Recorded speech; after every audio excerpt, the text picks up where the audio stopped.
ಧರ್ಮಸ್ಥಳದ ಮಂಜುನಾಥ ಇವರೇ ಬರ್ತಾರೆ ಅನ್ನೋ ಒಂದಷ್ಟು ಖುಷಿ ಆಯ್ತು. ನಮ್ಮ ಮನೆಗೆ ಬರ್ತೀನಿ ಅಂತ ಹೇಳಿ. ಕಾಂಗ್ರೆಸ್ ಬಿಟ್ಬಿಟ್ಟು ಇನ್ನೊಂದು ಪಕ್ಷ ಕೂಡಾಡ್ತಿದ್ರೆ ಅವ್ರ ಮೇಲೆ ಸುಳ್ಳು ಕೇಸ್ ಹಾಕುವಂಥದ್ದು, ಅವ್ರ ಮೇಲೆ ದಬ್ಬಾಳಿಕೆ ಮಾಡೋದು, ಇನ್ನೊಬ್ರನ್ನ ಬಿಟ್ಟು ಒಡ್ಸೋಂಥ ಕೆಲಸಗಳು, ಇದಕ್ಕೆಲ್ಲ ಯಾರು ಎದುರುವಂಥವ್ರು ಏನಿಲ್ಲ. ಕ್ಷೇತ್ರದಲ್ಲಿ ಪೈಪೋಟಿ ಅನ್ನೋಕ್ಕಿಂತ ಡಾಕ್ಟರ್ ಹೆಸರು ಮುಂಚೂಣಿಯಲ್ಲಿ ಓಡ್ತಾ ಇದೆ. 10 ವರ್ಷ ನಾವು ನೋಡಿದ್ದೀವಿ ಕ್ಯಾಂಡಿಡೇಟ್. ನಾವು ಈ ಜನ ಎಲ್ಲ ಬದಲಾವಣೆ ಬಯಸ್ತಾ ಇದ್ದಾರೆ. ಯಾವುದೇ ಥರ ಭಯ ಇಕ್ಸೋದಾಗ್ಲಿ, ಇನ್ನೂ 1000 ಕೇಸ್ ಹಾಕ್ಸ್ಲಿ, ನಾವು ಎದುರೋಂಥವ್ರಲ್ಲ. ಅವಾಗ ಬಸ್ ಶೆಲ್ಟರ್ಗಳ ಮೇಲೆ ಅವ್ರ ಫೋಟೋ ಇತ್ತು ಬಿಟ್ರೆ ಈಗ ಅದೂ ಇಲ್ಲ ಬಿಡಿ. ಆ ಬಸ್ ಶೆಲ್ಟರ್ಗಳೇ ಇಲ್ಲ, ಅವ್ರ ಕಡೆಯವರೆಲ್ಲ ಎತ್ಕೊಂಡು ಮಾರ್ಕೊಂಡ್ಬಿಟ್ಟಿದ್ದಾರೆ. ಯಾವುದೇ ತರ ಅಭಿವೃದ್ಧಿ ಕೆಲಸ ಇಲ್ಲ. ಬೆಂಗಳೂರು ಗ್ರಾಮಾಂತರ ಬಿಜೆಪಿ ಭದ್ರಕೋಟೆ. ಈ ಸಲ ಕಪ್ ಬಿಜೆಪಿ.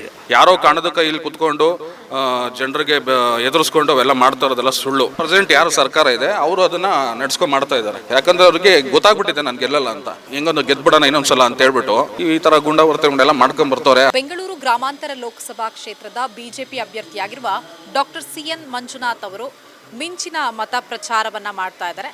ಸೊ ಇವತ್ತು ಏನು ಪೀಣ್ಯ ಇರ್ಬೋದು, ಗೊರಗುಂಟೆಪಾಳ್ಯ, ಹೀಗೆ ಸಾಕಷ್ಟು ಕಡೆ, ಜೊತೆಗೆ ಸಂಜೆ ತಲಗಟ್ಪುರದಲ್ಲಿ ಕೂಡ ಕಾರ್ಯಕ್ರಮವನ್ನು ಹಮ್ಮಿಕೊಂಡಿದ್ದಾರೆ.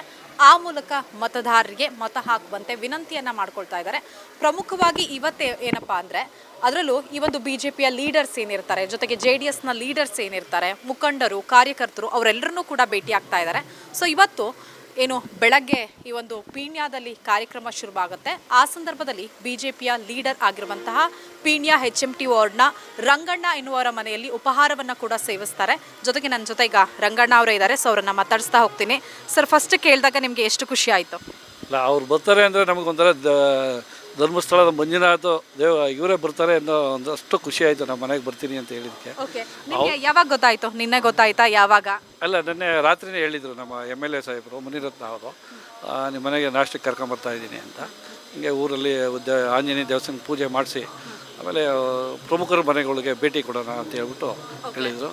ಅದಕ್ಕೋಸ್ಕರ ನಮಗೆ ನಿಮ್ಮ ಮನೇಲಿ ನಾಷ್ಟಕ್ಕೆ ಬರ್ತಾ ಇದ್ದೀನಿ, ನಾನು ಅವಾಗೇ ಒಂಥರ ಸಂತೋಷ ಆಗಿದೆ. ಓಕೆ, ನಿಮಗೆ ವಿಷಯ ಗೊತ್ತಾಗ್ತಾ ಇದ್ದಂತೆ ಫ್ಯಾಮಿಲಿ ಅವ್ರಿಗೆ, ಮನೆ ಮಂದಿಗೆಲ್ಲ ವಿಷಯ ಹೇಳ್ತೀರಾ. ಸೊ ಅವರು ಎಷ್ಟು ಖುಷಿ ಆದರು? ಅವರು ತುಂಬ ಖುಷಿ ಪಟ್ಟರು. ಅವರು ಎಲ್ಲರಿಗೂ ಫೋನ್ ಮಾಡಿ, ನಾವು ಎಲ್ಲರಿಗೂ ಫೋನ್ ಮಾಡಿ ಹಿಂಗೆ ಬೆಳಗ್ಗೆ ಬರ್ತಾರೆ ಅಂತ ಹೇಳಿ ಎಲ್ಲರಿಗೂ ಹೇಳಿ, ಊರಿನ ಪ್ರಮುಖರು ಹಿರಿಯರಿಗೆಲ್ಲ ಹೇಳಿ, ನಮ್ಮ ಮಾಜಿ ಚೇರ್ಮನ್ ಇದ್ದರು ಅವ್ರ ಮನೆಗೂ ಸಹ ಹೋಗಿ ಎಲ್ಲರ ಮನೆಯಲ್ಲೂ ಪ್ರಮುಖರ ಮನೆಗೆ ಭೇಟಿ ಮಾಡ್ಕೊಂಡು ಬಂದಿದ್ದೀವಿ. ಓಕೆ, ಈಗ ತಿಂಡಿಗೆ ಬರ್ತಾರೆ ಅಂತ ಹೇಳಿದ ತಕ್ಷಣ ಸ್ವಲ್ಪ ಟೆನ್ಷನ್ ಆಯ್ತಾ? ಏನು ತಿಂಡಿ ಮಾಡೋದು ಅದೆಲ್ಲ ಡಿಸ್ಕಷನ್ ಆಯ್ತಾ ಹೇಗೆ ಮನೆಯಲ್ಲೇ? ಇಲ್ಲ, ಅದು ಕೇಳಿದ್ವು. ಆದರೆ ಇಡ್ಲಿ ಇದು ಉದ್ದಿನವಡೆ ಮಾಡಿದ್ರೆ ಒಳ್ಳೆಯದು ಅಂತ ಹೇಳ್ಬಿಟ್ಟು, ಅದು ನಾವು ಎಕರೆ ಇಡ್ಲಿ ಅಂತೀವಿ, ತಟ್ಟೆ ಇಡ್ಲಿ ಮಾಡಿ ಅವ್ರಿಗೆ ಬಡಿಸಿದ್ದೀವಿ. ಓಕೆ, ಮನೆಯಲ್ಲೇ ರೆಡಿ ಮಾಡಿದ್ರಾ ಹೇಗೆ ಸರ್? ಇಲ್ಲ, ಮನೆಯಲ್ಲಿಲ್ಲ, ಇದ್ರ ಹೋಟ್ಲಲ್ಲಿ ಹೇಳಿದ್ದಾರೆ. ಎಲ್ಲರೂ ಕುತ್ಕೊಂಡು ಒಟ್ಟಿಗೆ ತಿಂತಾ ಇದ್ರು, ನಿಮ್ಮ ಫ್ಯಾಮಿಲಿಯವರು ಕೂಡ ಇದ್ರು, ಸಾಕಷ್ಟು ಕಾರ್ಯಕರ್ತರು ಬಂದಿದ್ರು. ಏನು ಅನ್ನಿಸ್ತು? ಈಗ ಕಾರ್ಯಕರ್ತರಿಗೆ ಆಮೇಲೆ ಎಲ್ಲರಿಗೂ ಮಾಡೋಕ್ಕಾಗಿದ್ದ, ಮನೇಲಿ ಅಷ್ಟು ಜನಕ್ಕೆ ಮಾಡೋಕ್ಕಾಗಲ್ಲ, 200 ಜನಕ್ಕೆ ಅಂತ ಹೇಳ್ಬಿಟ್ಟು ಅದು ಹೋಟ್ಲಿಗೆ ಹೇಳ್ಬಿಟ್ಟು ಮಾಡಿಸಿದ್ದು. ಹಂಗಾಗಿ ನಮಗೆ ಮನೇಲಿ ಮಾಡೋಕ್ಕಾಗಿಲ್ಲ ಅಷ್ಟೇ. ಓಕೆ, ಅಲ್ಲ ಏನು ಅನ್ನಿಸ್ತು? ಎಲ್ಲರೂ ಕೂಡ ನಿಮ್ಮ ಮನೆಗೆ ಬಂದಿದ್ರು ಬೆಳಗಿನ ಸಂದರ್ಭದಲ್ಲಿ, ಏನು ಅನ್ನಿಸ್ತು ಸರ್? ಇಲ್ಲ, ತುಂಬ ಸಂತೋಷ ಆಯಿತು. ಯಾಕೆಂದರೆ ನಾವು ಅವತ್ತಿಂದ BJPನಲ್ಲಿ 40 ವರ್ಷದಿಂದ BJPಲಿದ್ದೀವಿ. ಹಂಗಾಗಿ ನಮ್ಮನ್ನು ಗುರುತಿಸಿ ನಿಮ್ಮ ಮನೆಗೆ ಬರ್ತೀವಿ ಅಂದಾಗ ನಾವು ಅದನ್ನು ಸಂತೋಷವಾಗಿ ಇದು ಮಾಡಿದ್ವಿ. ಓಕೆ, ಹೇಗಿದೆ ಸರ್ ರಾಜಕೀಯ ಲೆಕ್ಕಾಚಾರ ಎಲ್ಲ? ಜನ ಯಾರ ಪರವಾಗಿದ್ದಾರೆ? ಯಾಕಂದರೆ ಕಾಂಗ್ರೆಸ್ ಅಭ್ಯರ್ಥಿ ಒಂದು ಕಡೆ DK ಸುರೇಶ್ ಇದ್ದಾರೆ, BJP ಅಭ್ಯರ್ಥಿ ಡಾಕ್ಟರ್ CN ಮಂಜುನಾಥ್. ಯಾರ ಪರವಾಗಿದ್ದಾರೆ ಜನರೆಲ್ಲ? ಜನ ಹಿಂಗೆ CN ಮಂಜುನಾಥ್ ಅಂತರ್ಸೇ ಡಾಕ್ಟ್ರು ಅಂತ, ಮತ್ತು ಮೋದಿ ಎರಡು ಹೆಸರಲ್ಲಿ ಇಡೀ ಎಲ್ಲ ಕಡೆ ಅದೇ ಥರ ಸಾಮಾನ್ಯ ಜನರಲ್ಲೂ ಡಾಕ್ಟರ್ ಮಂಜುನಾಥ್ ಅಂತ ಹೆಸರು ಕೇಳ್ಪಟ್ಟಿರ್ತೀವಿ. ಪೈಪೋಟಿ ಇದೆಯಾ ಹೇಗೆ ಸರ್ ಆ ಕ್ಷೇತ್ರದಲ್ಲಿ? ಪೈಪೋಟಿ ಅನ್ನೋಕ್ಕಿಂತ ಡಾಕ್ಟರ್ ಹೆಸರು ಮುಂಚೂಣಿಯಲ್ಲಿ ಓಡ್ತಾ ಇದೆ. ಓಕೆ, ಎಷ್ಟು ಲೀಡಿಂದ ಗೆಲ್ಲಬಹುದು ಅಂತ ಅನ್ಸುತ್ತೆ ಮೇಡಮ್? ಅದು ಮತದಾರ ಮೇಲೆ ಆಗುತ್ತೆ. ಆದರೂ ನಮ್ಮ ಒಂದು ಅನುಭವದಲ್ಲಿ ಹೇಳ್ಬೇಕಂದ್ರೆ ಒಂದೂವರೆ ಲಕ್ಷ 2 ಲಕ್ಷದಲ್ಲಿ ಲೀಡಲ್ಲಿ ಗೆಲ್ಬೋದು doctor. Okay sir, thank you. Sir, ತಮ್ಮ ಹೆಸರು? ಹೇಮಂತ್ ಅಂತ ಹೇಳಿ. ಓಕೆ, ಪೀಣ್ಯದವರ ಹೇಗೆ ಸರ್? ನಾವು ಪೀಣ್ಯದವರ. ಓಕೆ, ಏನಿದೆ ಸರ್ ರಾಜಕೀಯ ಲೆಕ್ಕಾಚಾರ? ಎಲ್ಲರೂ ಬೆಂಗಳೂರು ಗ್ರಾಮಾಂತರದ ಬಗ್ಗೆ ಸಿಕ್ಕಾಪಟ್ಟೆ ಚರ್ಚೆ ಮಾಡ್ತಾ ಇದ್ದಾರೆ. ರಾಜಕೀಯದಲ್ಲಂತೂ ಸಾಕಷ್ಟು ಹೈಪನ್ನು ಕ್ರಿಯೇಟ್ ಮಾಡಿದೆ. ಮೇಡಮ್, ಇಲ್ಲಿ ರಾಜ್ಯ ಮತ್ತು ರಾಷ್ಟ್ರ ಅಂತ ಏನಿಲ್ಲ. ಮುಖ್ಯವಾಗಿ ರಾಷ್ಟ್ರದಲ್ಲಿ ಒಂದು ಸದೃಢ ಸರ್ಕಾರ ಬೇಕು. ಮೋದಿಯವರ ಆಡಳಿತದಲ್ಲಿ 10 ವರ್ಷಗಳಿಂದ ಆಗಿರೋದು ಇನ್ಫ್ರಾಸ್ಟ್ರಕ್ಚರ್ ಆಗಲಿ, ರೈಲ್ವೆ ಆಗಲಿ ಎಷ್ಟು ಇಂಪ್ರೂವ್ ಆಗಿದೆ ನಿಮಗೆ ಗೊತ್ತಿದೆ. ಇಲ್ಲಿ 2-3 ವರ್ಷದಿಂದ MP ಅವರೇ ಇದ್ದಾರೆ. ಈ ಸಾರಿ ಬದಲಾವಣೆಗಾಗಿ ಡಾಕ್ಟರ್ ಮಂಜುನಾಥ್ ಒಳ್ಳೆ ಹೆಸರು ತೊಗೊಂಡಿದ್ದಾರೆ. ಅವರೇನಾದರೂ ಗೆದ್ದರೆ ನಮ್ಮ ರಾಷ್ಟ್ರ ಮಟ್ಟದಲ್ಲಿ ಸಾರ್ವಜನಿಕರಿಗೆ ಒಂದು ಆರೋಗ್ಯ ಪ್ರಿಫರೆನ್ಸನ್ನ ಗೆದ್ದರೆ MP ಏನಾದರೂ ಹೋದರೆ ಲೋಕಸಭೆಯಲ್ಲಿ ಖಂಡಿತ ಮಾತಾಡ್ತಾರೆ. ಓಕೆ, ಯಾಕೆ ಸರ್ ಮತದಾರರು ಬದಲಾವಣೆಯನ್ನ ಬಯಸ್ತಾ ಇದ್ದಾರೆ? ಒಂದು, ಈ ಬಾರಿ ಬಿಜೆಪಿಯಿಂದ ಸಮರ್ಥ ಅಭ್ಯರ್ಥಿ ಇರೋದಾ, ಅಥವಾ ಹಾಲಿ ಸಂಸದರಾಗಿರುವಂತಹ DK ಸುರೇಶ್ ಅವರು ಕೆಲಸಗಳನ್ನ ಮಾಡದೇ ಇರೋದಾ? ಮೇಡಮ್ ಆಗಲ್ಲ. DK ಸುರೇಶ್ ಅವರು ಒಂದು ತಪ್ಪು ಮಾತಾಡಿದ್ರು ಲೋಕಸಭೆಯಲ್ಲಿ. ಪ್ರತ್ಯೇಕ ರಾಷ್ಟ್ರದ ಬಗ್ಗೆ ಮಾತಾಡಬಾರ್ದು. ಪ್ರತ್ಯೇಕ ರಾಷ್ಟ್ರ ಮಾತಾಡಬೇಕಾದ್ರೆ ಹೊರಗಡೆ ಸಾರ್ವಜನಿಕವಾಗಿ ಮಾತಾಡಿದ್ದಾರೆ. ಪಾರ್ಲಿಮೆಂಟಲ್ಲಿ ಹಿಂದಿಲಿ ಅಥವಾ ಇಂಗ್ಲೀಷಲ್ಲಿ ಮಾತಾಡಿದರೆ ಅವರಲ್ಲಿ ಸರಿಯಾದ ಉತ್ತರ ತೇಜಸ್ವಿ ಸೂರ್ಯ ಅವರು ತಕ್ಕ ಮಟ್ಟಿಗೆ ಉತ್ತರ ಕೊಟ್ಟಿದ್ದಾರೆ.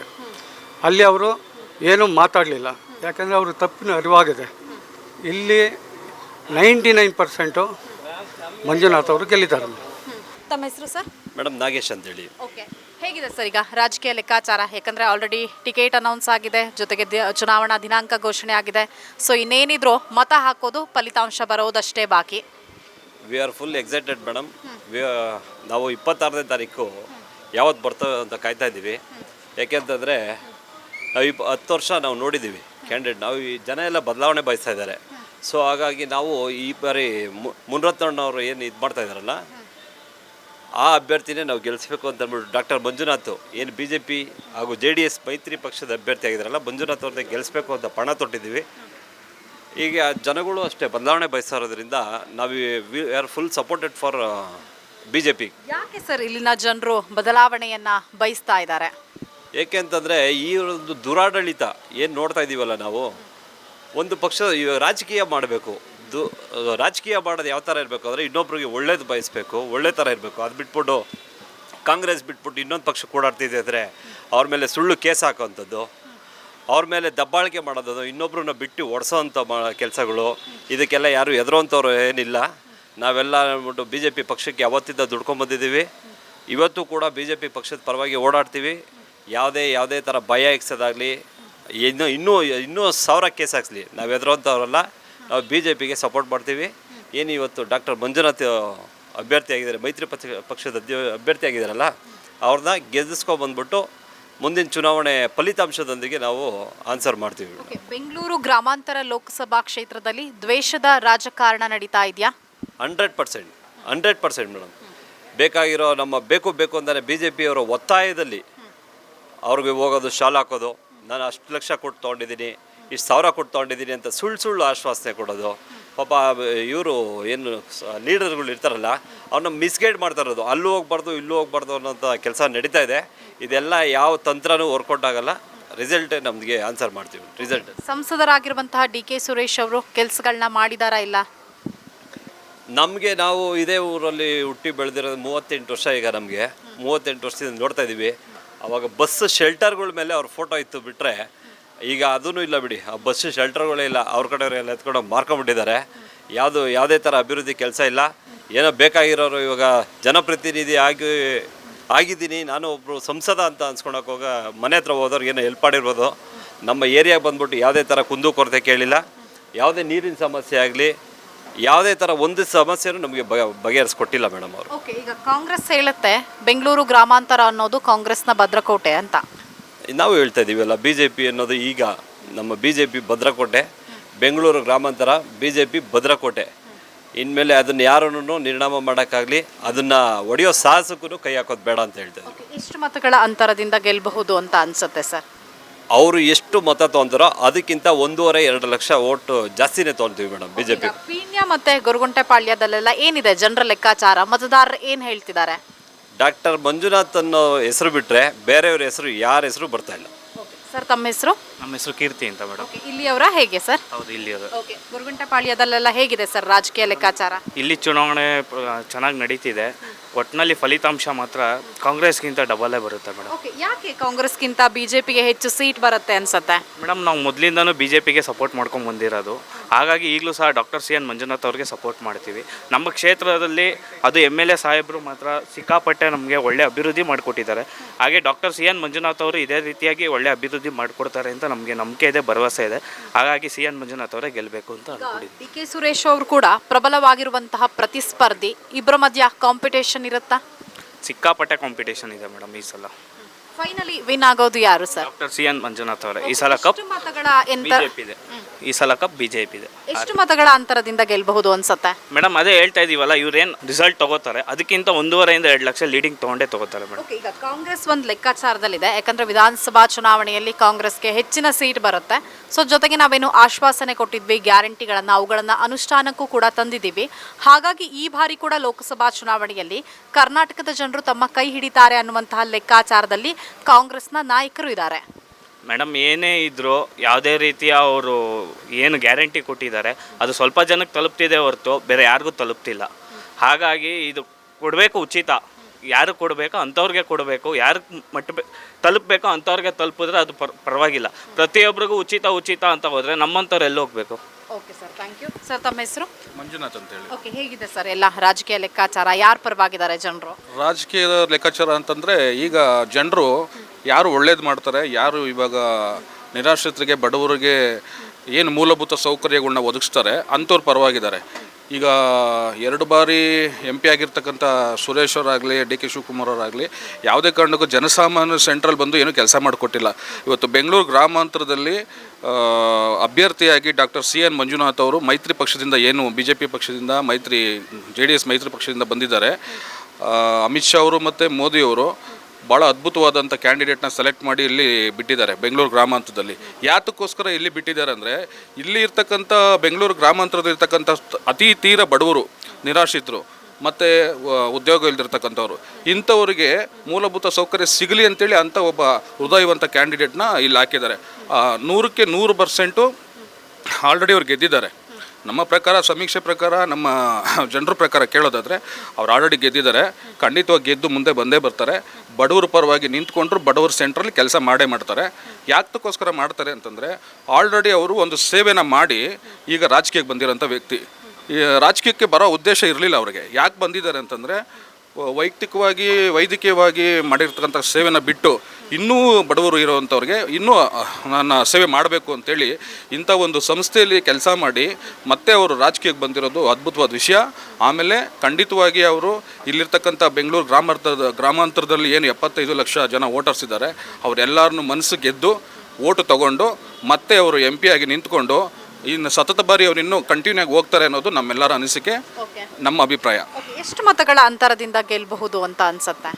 ಅವರು ಎಷ್ಟು ಮತ ಅಂತ ಹೇಳೋದಕ್ಕಿಂತ ಅವರು ಒಂದು ಓಟನ್ನು ಬಿಡಲ್ಲ. ಡಾಕ್ಟರ್ ಸಿ ಎನ್ ಮಂಜುನಾಥ್ ಅವರಿಗೆ ಎಲ್ಲರೂ ರಾಜಕೀಯ ಪಕ್ಷ ಹೊರತುಪಡಿಸಿ ಹೃದಯವಂತಿಕೆಯಲ್ಲಿ ಅವ್ರಿಗೆ ಓಟ್ ಹಾಕ್ತಾರೆ. ಯಾಕಂದರೆ ಅವರು ಜಯದೇವದಲ್ಲಿ ಮಾಡಿರ್ತಕ್ಕಂಥ ಸೇವೆನ ಯಾರೊಬ್ಬ ತೀರಾ ಕಡು ಬಡವ ಕೂಡ ಯಾವತ್ತೂ ಮರ್ತಿಲ್ಲ, ಯಾರೂ ಮರೆಯೋದು ಇಲ್ಲ. ಅವರು ಏನೋ ಸಾಮಾನ್ಯವಾದಂಥ 1000-2000 ರೂಪಾಯಿ ಕೊಟ್ಟು ಏನು ಈ ಓಟು ಇದು ಮಾಡ್ತಾರಲ್ಲ ಆ ಥರದ್ದೆಲ್ಲ ನೋಡಿಲ್ಲ. ಒಬ್ಬ ಹೃದಯವಂತಿಕೆ ಇರೋಂಥ ಮನುಷ್ಯಂಗೆ ಖಂಡಿತವಾಗಿ ಜನ ಸ್ಪಂದಿಸ್ತಾರೆ ಅಂತ ನಮ್ಮ ಒಂದು ಅಭಿಪ್ರಾಯ. ಅವ್ರು ಗೆದ್ದೇ ಗೆಲ್ತಾರೆ. ಗೆದ್ದ ಮೇಲೆ ಇಲ್ಲಿ ಏನು ನಮ್ಮ ಬೆಂಗಳೂರು ಗ್ರಾಮಾಂತರದಲ್ಲಿ ಏನು ಅಭಿವೃದ್ಧಿ ನಡಿಬೇಕು ಅದನ್ನು ಮಾಡೇ ಮಾಡ್ತಾರೆ. ಯಾರೋ ಕಾಣದಕ್ಕೆ ಇಲ್ಲಿ ಕುತ್ಕೊಂಡು ಜನರಿಗೆ ಎದುರಿಸ್ಕೊಂಡು ಅವೆಲ್ಲ ಮಾಡ್ತಾ ಇರೋದೆಲ್ಲ ಸುಳ್ಳು. ಬಟ್ ಯಾವುದೇ ಕಾರಣಕ್ಕೂ ಡಾಕ್ಟರ್ ಸಿ ಎನ್ ಮಂಜುನಾಥ್ ಅವರಿಗೆ ಪ್ರತಿಯೊಂದು ಮನೆಯಲ್ಲಿ ಯಾರ್ಯಾರು ವೋಟರ್ಸ್ ಇದ್ದಾರೆ ಎಲ್ಲ ಓಟ್ ಹಾಕ್ತಾರೆ. ಅವ್ರನ್ನ ಗೆಲ್ಸ್ಕೊಂಡು ಹೆದರಿಸ್ಕೊಂಡು ಕಾಣದ ಕೈ ಇಟ್ಕೊಂಡು ಮಾಡ್ತಾ ಇದ್ರು. ಪ್ರೆಸೆಂಟ್ ಯಾರು ಸರ್ಕಾರ ಇದೆ ಅವರು ಅದನ್ನು ನಡ್ಸ್ಕೊಂಡು ಮಾಡ್ತಾ ಇದ್ದಾರೆ. ಯಾರು ಈಗ ಮಾಜಿ MP ಇದ್ದಾರಲ್ಲ ಅವರು ಈ ಥರ ಎಲ್ಲ ಮಾಡ್ಕೊಂಡು ಬರ್ತಾ ಇದ್ದಾರೆ. ಯಾಕಂದರೆ ಅವ್ರಿಗೆ ಗೊತ್ತಾಗ್ಬಿಟ್ಟಿದೆ ನಾನು ಗೆಲ್ಲಲ್ಲ ಅಂತ. ಸುಮ್ಮನೆ ಜನರನ್ನ ಈ ಥರ ದಿಕ್ಕು ತಪ್ಪಿಸಿ ಏನೋ ಒಂದು ಮಾಡಿ ಹೆಂಗೊಂದು ಗೆದ್ಬಿಡೋಣ ಇನ್ನೊಂದು ಸಲ ಅಂತ ಹೇಳ್ಬಿಟ್ಟು ಈ ಥರ ಗುಂಡಾವರ್ತನೆಗಳೆಲ್ಲ ಮಾಡ್ಕೊಂಡು ಬರ್ತಾರೆ. ಅವ್ರು ಏನೇ ಮಾಡಿದ್ರು ಜನ ಎಚ್ಚರಿಕೆ ಆಗಿದ್ದಾರೆ, ಜನ ಬುದ್ಧಿವಂತರಾಗಿದ್ದಾರೆ, ಜನರಿಗೆ ಎಲ್ಲ ಗೊತ್ತಾಗಿದೆ. ಜನ ಪ್ರತಿದಿನ ಟೈಮ್ ಸರಿಯಾಗಿ ಊಟ ಮಾಡ್ತಾರೋ ಬಿಡ್ತಾರೋ, ಆದರೆ ಪೊಲಿಟಿಕಲ್ ಟ್ರೆಂಡ್ ಏನಿದೆ ಅಂತ ಪ್ರತಿದಿನ ಪ್ರತಿ ಕ್ಷಣ ಕಾಯ್ತಿರ್ತಾರೆ. ಕರ್ನಾಟಕದ ಅಖಾಡದಲ್ಲಿ ಯಾವ ಅಭ್ಯರ್ಥಿ ಅಬ್ಬರಿಸಿದ್ರು ಮತ್ಯಾವ ಅಭ್ಯರ್ಥಿ ತತ್ತರಿಸಿದ್ರು ಅಂತ ನೋಡೋಕೆ ಕಾತರದಿಂದ ಕಾಯ್ತಿರ್ತಾರೆ. 28 ಕ್ಷೇತ್ರಗಳ ಪ್ರತಿದಿನದ ಪಬ್ಲಿಕ್ ಪಲ್ಸ್ ಏನು, ಪ್ರಚಾರದಲ್ಲಿ ಯಾರ ಮುಂದೆ ಯಾರ ಹಿಂದೆ ಎಲ್ಲ ಮಾಹಿತಿಯನ್ನು ನಾವು ಕೊಡ್ತೇವೆ. ಕರ್ನಾಟಕ ಕುರುಕ್ಷೇತ್ರ 28 ಕ್ಷೇತ್ರಗಳ ಡೈಲಿ ನ್ಯೂಸ್ ಪ್ರತಿದಿನ ರಾತ್ರಿ 8 ಗಂಟೆಗೆ ಯೂಟ್ಯೂಬ್ನಲ್ಲಿ ಕರ್ನಾಟಕ ಟಿವಿ ಅಂತ ಸರ್ಚ್ ಮಾಡಿ, ನಂತರ ನಮ್ಮ ಕರ್ನಾಟಕ ಟಿವಿ ಸಬ್ಸ್ಕ್ರೈಬ್ ಮಾಡಿ. ಸಬ್ಸ್ಕ್ರೈಬ್ ಆದಮೇಲೆ ನಿಮಗೆ ಹೋಮ್ ಪೇಜ್ ಬಂದರೆ ಕಮ್ಯುನಿಟಿ ಅನ್ನೋ ಆಪ್ಷನ್ ಸಿಗುತ್ತೆ. ಈ ಕಮ್ಯುನಿಟಿ ಆಪ್ಷನ್ ಕ್ಲಿಕ್ ಮಾಡಿದ್ರೆ ನಿಮ್ಮ ಕೆಳಗಡೆ 28 ಲೋಕಸಭಾ ಕ್ಷೇತ್ರಗಳ ಒಂದು ಪೋಲ್ ಕ್ರಿಯೇಟ್ ಮಾಡಲಾಗಿದೆ. ನೀವು ಹೋಗಿ 28 ಕ್ಷೇತ್ರಗಳಲ್ಲಿ ಯಾರು ಗೆಲ್ತಾರೆ, ಯಾರು ಗೆಲ್ಲಬೇಕು, ನಿಮ್ಮ ಸಪೋರ್ಟ್ ಯಾರಿಗೆ ಅಂತ ಅಲ್ಲಿ ನೀವು ಕ್ಲಿಕ್ ಮಾಡ್ಬೋದು, ಅಂದರೆ ವೋಟ್ ಮಾಡ್ಬೋದು. ಇಲ್ಲೇನು ವೋಟಿಂಗ್ ಆಗುತ್ತೆ ನಾವು ಪ್ರತಿದಿನ ನಾವು ನ್ಯೂಸಲ್ಲಿ ನಿಮಗೆ ಅಪ್ಡೇಟ್ ಮಾಡ್ತಿರ್ತೀವಿ. ಇದು ಮತದಾನದ ದಿನದವರೆಗೂ ಕೂಡ ಈ ಪೋಲಿಂಗ್ ಓಪನ್ ಇರುತ್ತೆ.